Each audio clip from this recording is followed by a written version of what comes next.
Welcome in our second video of how to become an art historian. In the first video, we interrogated the contemporary definition of the word art to try to understand what is it that we do when we do art history. We have seen that what we qualify as art is both a production process and the objects resulting from this production, characterized by skill, creative imagination, and an aesthetic dimension.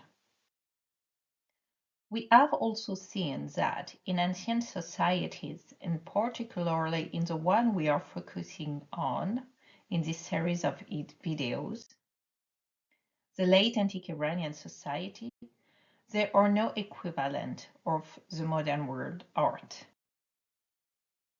Skill, creative imagination, and aesthetic of course existed, but were not understood as belonging to a special sphere of the society we call now art.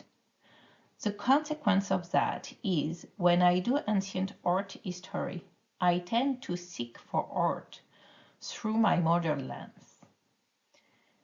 It was therefore necessary to interrogate each of the important terms in the contemporary definition of the word art in relation to the practice of ancient art history, to see what heuristic questions they might raise.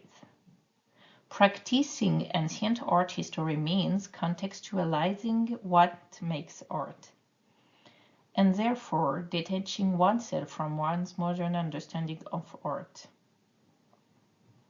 From experience, I can say that it's not always easy to recognize a skill to reconstruct a creative process, especially when you lack archives of creation, and to immerse yourself in an aesthetic context that can be so different from the one in which you were trained.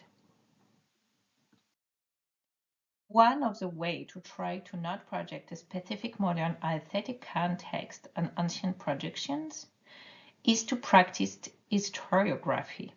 That is to say, to interrogate how the discipline of art history was built, and more particularly, for what interests us in this video, what were the narratives on ancient art history? And that is what we are going to do in this video. The first thing we can say is, when it comes to ancient art history, there was, for a long period of time, a main and almost only focus on the art of classical antiquity.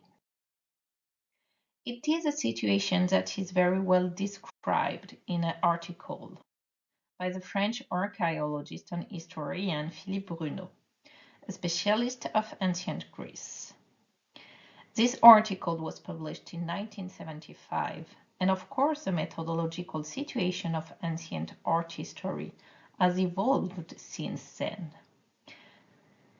But I think Bruno enlightened very clearly the disciplinary heirloom we have to work with as art historian of antiquity, all the more as art historians of ancient North Africa and West Asia.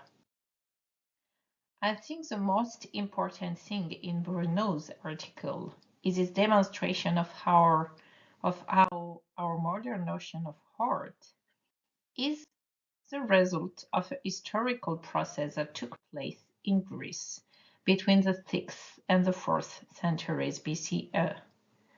It was then, by resemblance and dissimilarity to this historical process, that objects are classified as works of art or artifacts, that we attribute them to art or craftsmanship.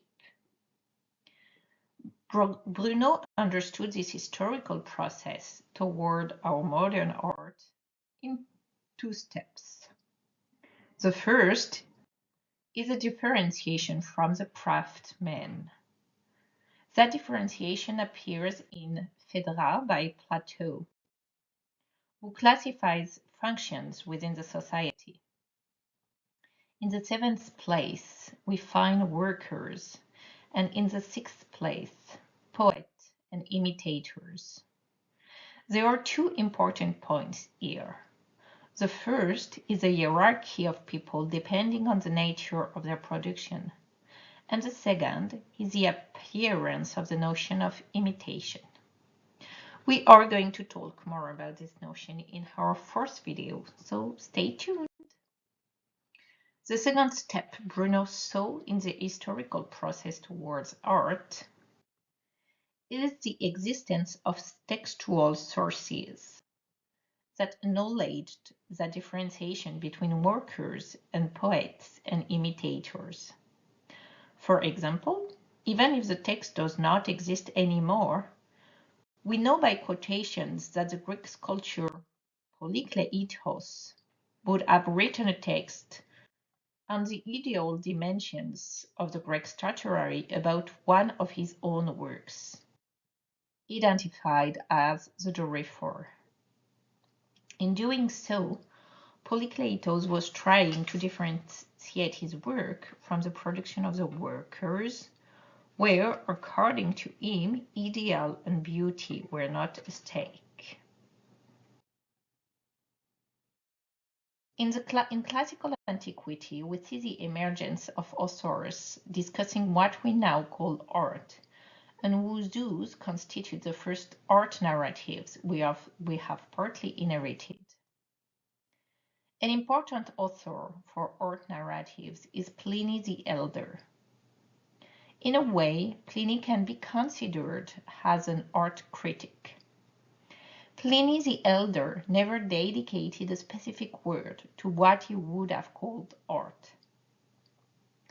His art criticism, to be put in huge quotation marks, is part of his natural history work. There are excursuses about a number of works from classical antiquity, which was already ancient for him, of art, in chapter he dedicates to soil and to stone. The narrative of Pliny on our campus of ancient art is part of his natural history, and so the pieces are judged through nature and appreciated through the sculptor or painter's ability to imitate nature. According to Pliny's classification, a perfect statue or painting gives minute details of the human's anatomy and expresses feelings and emotion. The skillfulness as a technical progress and the ability to imitate nature to perfection, even to trompe-l'œil, or, according to Pliny, what make the best sculptor or painter. Following Pliny again, the statue of the Laocoon is the epitome of ancient art. He saw the Laocoon in Titius' palace and gave it the label of perfection because it associated monumentality, emotion, and realism. So with Pliny the Elder, the first narrative on ancient art is elaborated with a clear focus on what corresponds to our classical art. And this narrative creates the idea of perfection of art based on the ability to shape the material in liveliness and to express feelings and emotions.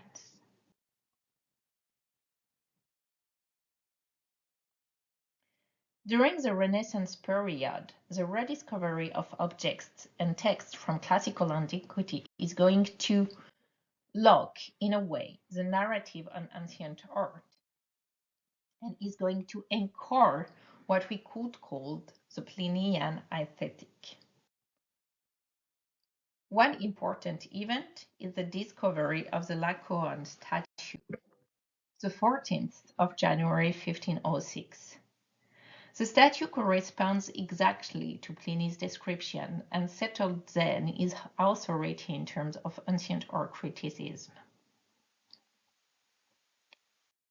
A certain number of the Renaissance statues will then present postures inspired by the Laocoon, and ancient Greek statuary becomes the model to imitate for any artists seeking to be acknowledged as artists. Another important author for art history from the Renaissance period will participate to anchoring the notion that perfect art is the equivalent of the ancient Greek statuary because of its ability to imitate life. Giorgio Vasari was an Italian Renaissance painter, architect, and biographer who is best known for his work, Lives of the Most Excellent Painters, Sculptors, and Architects, thanks to which he is considered as the first art historian. This work, his biographies of contemporary to him or almost Italian artists. In Vasari's judgment, an excellent artist is somebody able to imitate ancient art, understand art as art from the classical period, and to go beyond it thanks to a personal aesthetic that can be detected in the work. With Vasari, we have once again a narrative of perfection in art applied to classical art. Furthermore, that perfection in Vasari's word is judged by the notion of liveliness. About the Laocoon, or the Belvedere torso, Vasari's those words. Their attitude was entirely natural and free, exquisitely graceful and full of movement. Several words are characteristics of Vasari's aesthetic and more largely of the way classical art was and indeed is still received. Natural, free, graceful, and full of movement.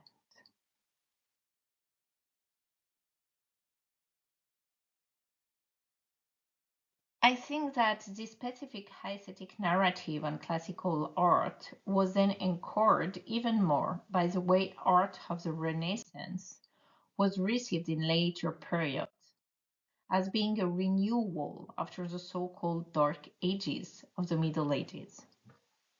Our understanding of the art of the Middle Ages and Renaissance is nowadays much more nuanced and complex, as well as our understanding of ancient art and aesthetic.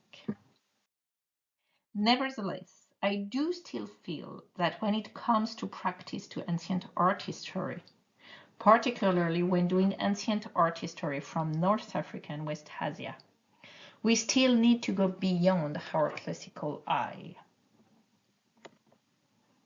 In the art from late antique Iran, there are formal aspects that prevent me, at a first look, to see the profound liveliness of it, my own aesthetic context being infused with the narratives we have just seen. Exact imitation of nature, liveliness, expressions of feelings, movement. For example, let's have a look at the Sasanian relief once again. The stylization or geometrization in the rendering of air could prevent me to see exact imitation of nature. The straightness of the posture could prevent me to see movement. The non-individualization of the faces could prevent me to see expressions of feelings. Those are formal elements that are representative of an articulate aesthetic context that just do not correspond to a certain aesthetic narrative developed since and for classical antiquity. It has been a few decades now that art historians working on ancient North African and West Asian corpus have searched for specific aesthetic notions for their corpus. And inspired by their work, in the next videos, we are going to explore how can we reconstruct the aesthetic context of late antique Iran.